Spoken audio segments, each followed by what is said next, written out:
Paz y bendición a todos ustedes, hermanos en Cristo Jesús. Bienvenidos nuevamente a su canal católico, El Gran Milagro. Viva Cristo Rey, nuestro Señor y nuestra Madre Santísima.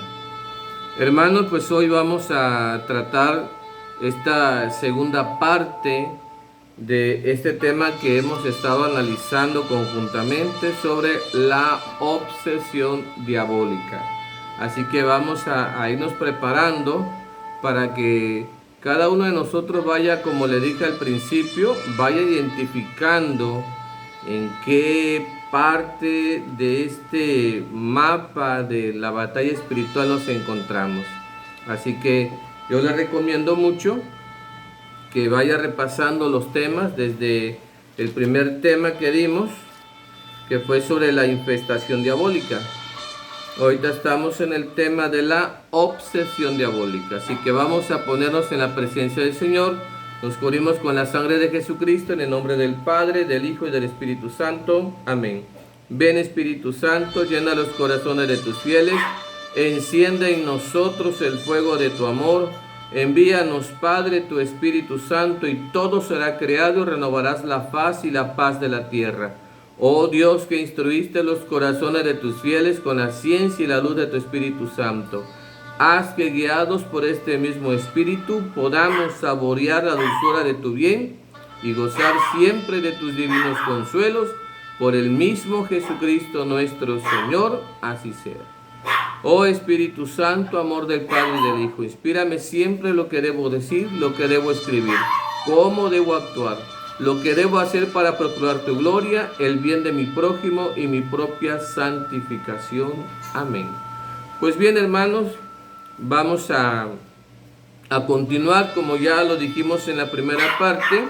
Hay muchas cosas en las que debemos de ir analizando qué es lo que nos está ocurriendo alrededor de nuestra vida personal, de nuestra vida familiar, de nuestra vida incluso laboral, porque el enemigo ataca en todas las áreas de nuestra vida. Así que vamos a leer sobre lo que hemos estado investigando de la obsesión diabólica, y cada uno de nosotros pues saque sus propias conclusiones. Bien, refiérese a la obsesión diabólica. Es una forma extraordinaria de actuar de Satanás bajo permisión divina y generalmente empleada contra personas santas y que le resultan peligrosas a su acción malvada. Supone una influencia constructiva, psíquica o física, extrínseca a la persona que la padece, y por medio de ella intenta escandalizarla, neutralizarla o desesperarla, ¿sí? En el caso de muchos santos se ha tratado de un verdadero asedio, pero lo más íntimo del alma permanece fiel a Dios y logra finalmente la victoria. Esto quiere decir que cuando el propósito de Dios y de la persona en sí concuerdan con el plan de salvación, o sea, el ser humano busca la paz, busca la armonía, busca la salvación, y Dios también tiene puesta la mirada en esa persona. Entonces Dios se vale, por así decirlo, del enemigo para que esta persona sea acrisolada, sea probada, como dice la Sagrada Escritura, ¿verdad? Los voy a probar lo voy a purificar como oro en el fuego. Dice, por excepción, no se entiende aquí que la persona esté obsesionada con el demonio y con su acción por un motivo intrínseco, por su propia mente. Al contrario, es una obsesión venida de fuera a la mente y al cuerpo de la persona que lo padece. O sea, siempre va a ser del enemigo hacia la persona, ¿no? O sea, es ilógico que la obsesión sea de una persona al enemigo, ¿verdad? Bien. Dice, a diferencia de la posesión diabólica, en la obsesión en el alma conserva la conciencia de su acción vital. O sea, cuando estamos siendo atacados en diferentes áreas de nuestra vida, nosotros tenemos conciencia de todo lo que hacemos, lo que decimos, lo que vemos y lo que oímos, ¿sí? No sucede con la persona que obviamente ya está poseída, que pierde toda conciencia, ¿sí?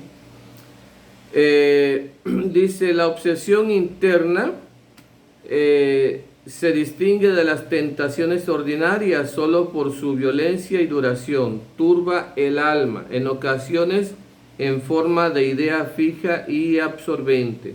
Otras veces mediante imágenes y representaciones que se imponen como si fueran reales, ¿sí? Ver y gracia cuando hay una manifestación diabólica y la persona dice, es que yo lo veo, ¿sí? Es que yo lo escucho, es que yo veo que me sigue, yo veo que está aquí, que está allá. O sea, el enemigo empieza a perturbar tu alma y empieza ¿cómo podríamos decirle? A que tú obviamente pongas tu mirada y fijes tu atención en él, ¿sí? De esa manera la tentación o de esa manera su maldad tiene más fuerza sobre la persona. Cuando la persona, aún teniendo conciencia, no logra evadir, por así decirlo, los pensamientos, las ideas, las imaginaciones o las visiones que tenga esta persona, ¿sí? Dice, y puede inclinar a lo que hay que evitar y producir repugnancia hacia nuestros deberes y obligaciones. El alma se siente con frecuencia llena de imágenes importunas, obsesionantes, que le empujan a la duda, al resentimiento, a la cólera, a la desesperación o en el encanto de la voluptuosidad. El mejor remedio siempre es la oración. Cuando hablamos sobre el resentimiento, la duda o la cólera, pues es cuando la persona está constantemente teniendo esos pensamientos negativos hacia alguien o hacia algo, ¿sí? Incluso hacia un pasado tal vez. Contra alguien, bueno, sabemos que cuando alguien comete contra una persona un daño en lo sentimental, por así decirlo, sabemos que el daño que la otra persona ocasionó, no lo ocasionó en el nombre de Dios, lo ocasionó por obra del mal. Por lo tanto, la acción del maligno fue a través de una persona y todo lo que tú viviste con esa persona, todo lo que tú pasaste con esa persona, te va a dar vueltas en la cabeza una y otra vez y te vas a preguntar por qué a mí, por qué yo, en fin, te vas a cuestionar tu vida y vas a cuestionar incluso hasta las decisiones o la voluntad de Dios. Entonces ahí es cuando viene precisamente ese resentimiento incluso contra Dios mismo, ¿sí? Y a la cólera o la ira, ¿verdad? Como lo conocemos comúnmente, ¿sí? A la desesperación. Eso influye mucho hoy en día, por ejemplo, en la cuestión económica, como ya lo mencioné anteriormente. En la cuestión económica te van a venir muchos pensamientos, qué va a pasar ahora con tu hogar, con tu familia, qué va a pasar contigo, qué va a pasar con todas las deudas que tienes, qué vas a pasar con los pagos que tienes pendiente, en fin, todo eso te va a robar paz, todo eso te va a llevar a la desesperación y obviamente podrías llegar incluso a un resentimiento con Dios, ¿verdad? Entonces hay que tener mucho cuidado con eso. La obsesión externa, por su parte, la obsesión externa y sensible es más espectacular e impresionante, pero en realidad es menos peligrosa, de no ser que se una a la obsesión interna, la interna y la externa, lo que es por dentro y lo que es por fuera, ¿sí? La vista es afectada por apariciones diabólicas, ya sean agradables o desagradables, como por ejemplo, hay personas que dicen que han visto a los ángeles, ¿no? Yo no dudo que los vean, o sea, yo sé que hay gente que ve a los ángeles y no tan solo a los ángeles, ve a los santos también, ¿sí? Hay personas que han tenido visiones, por ejemplo, de nuestro Señor Jesucristo, de la Santísima Virgen María, han tenido visiones sobre el cielo, sobre el infierno y en fin. Y estas, en cuestión de la visión, que puede generar aparentemente un estado de conciencia agradable, es cuando la persona dice que ve a un ángel, ¿verdad? Pero también hay que tener mucho cuidado, recordando lo que dice la Sagrada Escritura, que también el diablo se viste como ángel de luz para engañar aún así a los elegidos de Dios. Entonces, dice entonces que estas apariciones diabólicas, que pueden ser agradables o incluso halagadoras, ¿sí?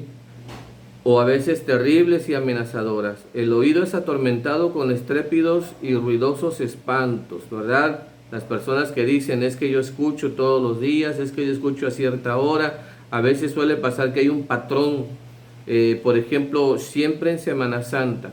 A partir de miércoles de ceniza la persona empieza a ser atormentada, ¿sí? A partir de miércoles de ceniza empieza la infestación. Luego, conforme nos vamos acercando a la Semana Mayor, como comúnmente le conocemos, va la obsesión y de ahí hasta llegar hasta la vejación, ¿sí? Ya la vejación es otro tema que vamos a tomar. Después de la vejación viene la media posesión y después de la media posesión viene la posesión total, ¿sí? Pero vuelvo a repetir, puede existir la posesión, posesión total de la persona, obviamente que sí lo puede haber, de una manera rápida, de una manera estrepitosa, ¿sí? Pero siempre el enemigo, siempre el enemigo da pistas de que ya está trabajando cerca de la persona o en la persona. Siempre hay las pistas que el enemigo nos va dando durante el proyecto, ¿sí? Es muy difícil decir que a la persona se le metió un espíritu y que nadie se dio cuenta, que no pasó nada anteriormente, que no tuvo señales de infestación, de obsesión, de vejación, ¿sí? O sea, siempre va a haber una pista que nos diga que el enemigo ya tiene tiempo que venía trabajando a la persona, ¿sí? O el lugar, en este caso también puede ser un lugar, como las casas que comúnmente sabemos que nadie puede habitar, ¿sí? Bien, dice...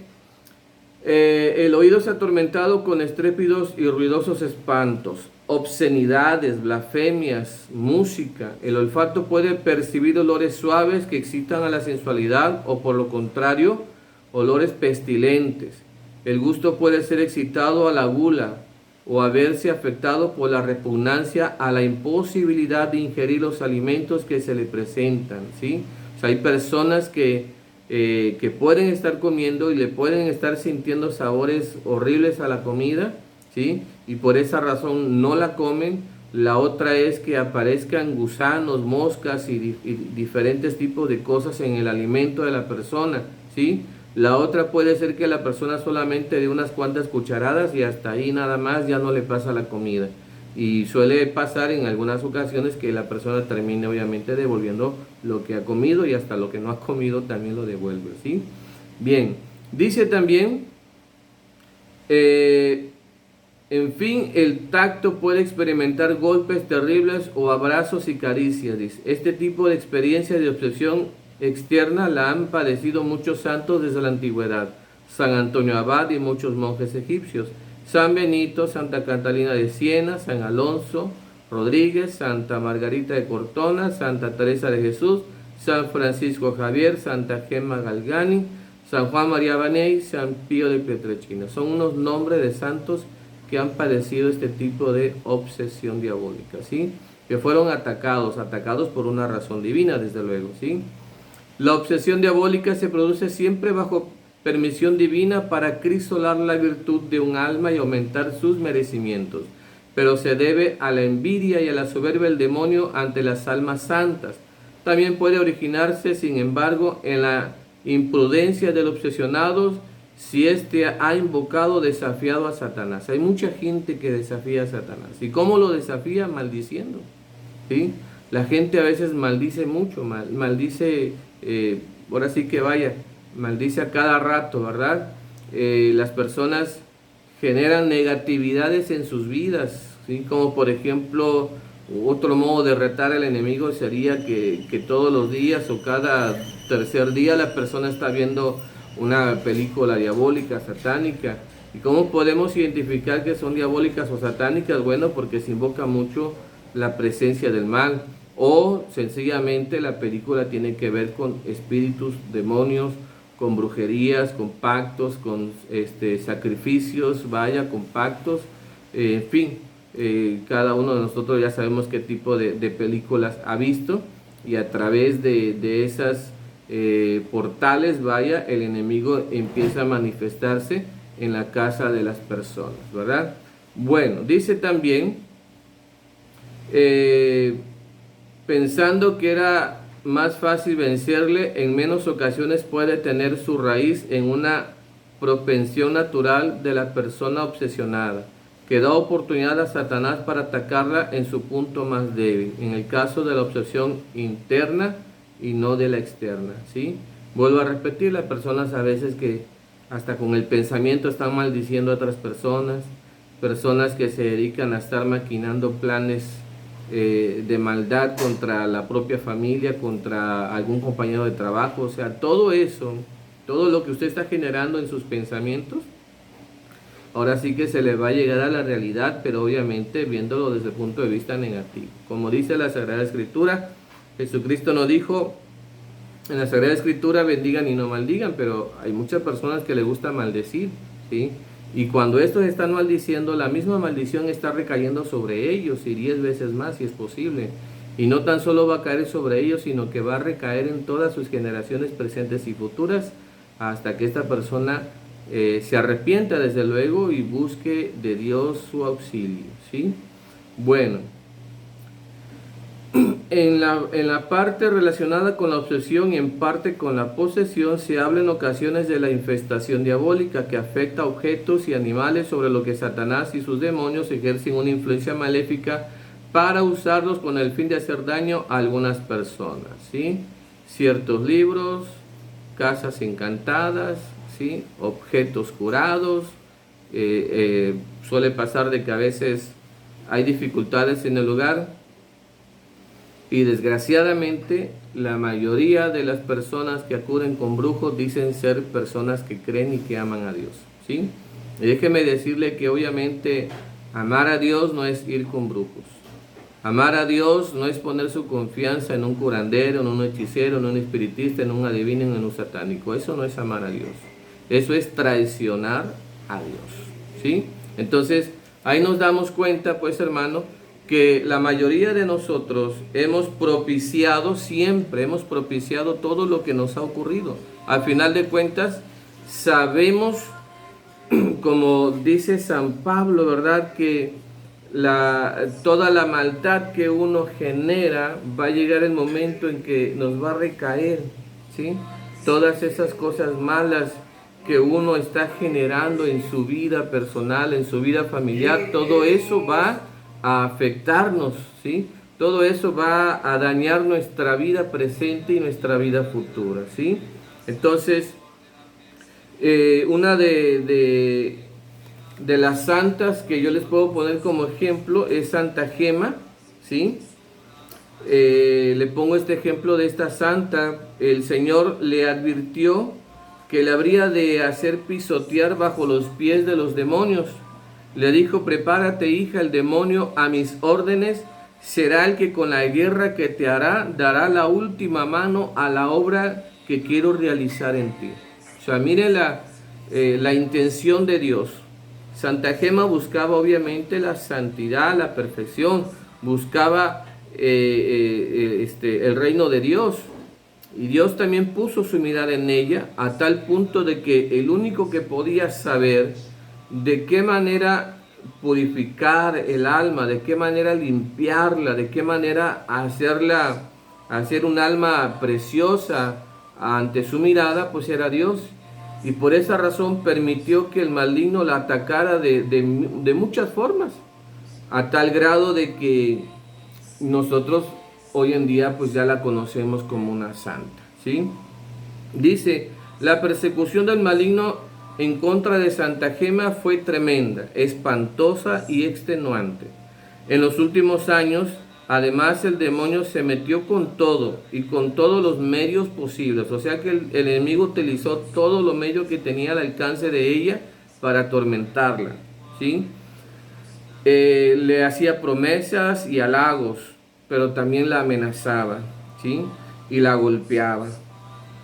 Le hacía engaños, hacía apariciones frente a ella, la perseguía por todas partes, en su casa, por las calles, en la misma iglesia se le manifestaba el enemigo, en la cama, ya sea fuera de día o de noche, ¿sí?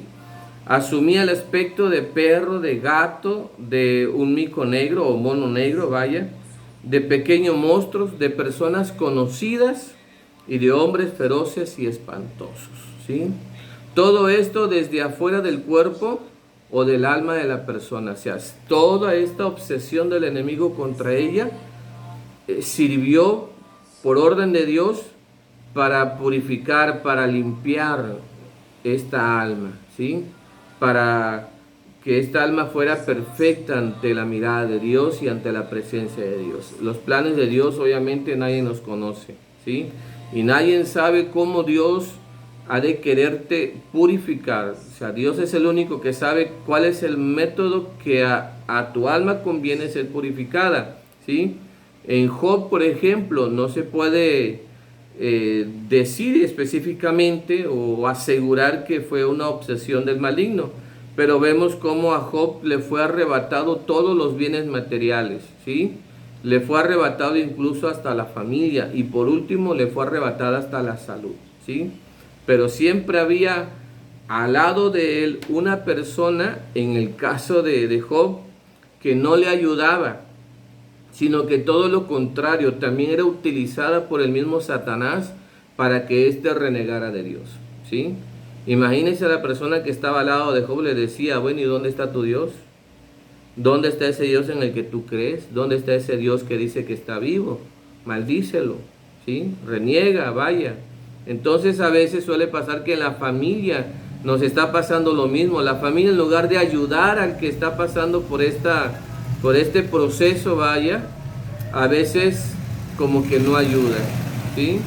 A veces como que no ayuda. Entonces es necesario que nosotros, ¿verdad?, aprendamos a identificar en qué área de la batalla espiritual me encuentro actualmente, para que por medio de este conocimiento, ya sea poco o mucho para usted pueda empezar a darle batalla al enemigo. Vuelvo a repetir, cuando una persona está enferma, la han llevado con médico, le han dado tratamientos de uno, de otro, lo ha llevado ya sea con el mejor médico, le han dado el mejor tratamiento y este no reacciona al tratamiento, a la medicina, entonces de ahí tenemos que pasar ya al lado espiritual, a la ayuda espiritual, ¿sí?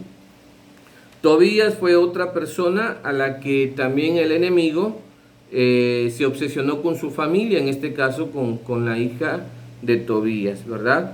Con Sara, ya que ésta se casaba y cada vez que era la noche de boda, pues se morían los maridos, ¿verdad? Entonces ahí vemos cómo el enemigo también se manifestó, se opcionó con esta persona para atacarlo de diferentes maneras, en diferentes áreas de la vida, hasta que llegó, ¿verdad? Bendito sea Dios, llegó la solución, ¿sí? Lea el libro de Tobías, ¿sí? Tobías 9, bueno, desde el capítulo 3, versículo 8 y del 6 al 14, ¿sí? Léalo o lea toda esa historia, la verdad está muy preciosa para que usted vaya aprendiendo, sobre todo allí en esos capítulos hay una oración de cómo vencer a Satanás, ¿sí? Hay una oración de cómo expulsar al demonio, ¿sí? Esa oración fue dada por el mismo arcángel San Rafael, quien ayudó a Tobías, ¿sí?, a que pudiera casarse con esta persona. Entonces, y pudieran vencer al demonio Asmodeo, que era quien perseguía a esta joven y la cual no podía, ¿verdad?, tener una vida en paz y llena de armonía.